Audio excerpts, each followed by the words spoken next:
Hey, what's going on, everyone? So we are here in the beautiful San Francisco, California, celebrating the new Samsung Galaxy S25 devices and the new AI features that are in this. Hey, can you guys keep it down? I'm trying to record a video. Just keep it down. Anyways, as I was saying, we are celebrating some new. Yeah, you guys. Hey, can you keep it? I'm trying to record a video here. Can you keep it down, please?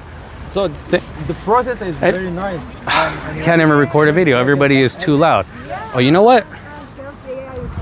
I think I have a fix for this. Let's go ahead and rewind it. Let's do that over again.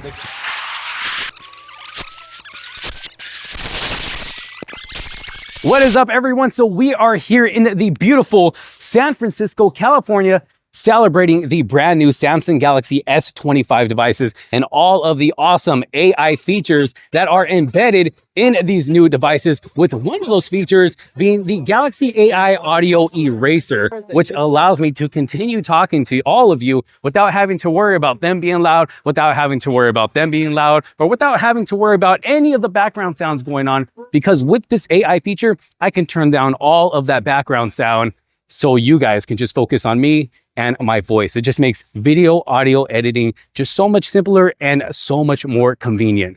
Samsung Galaxy S25 series, can't go wrong.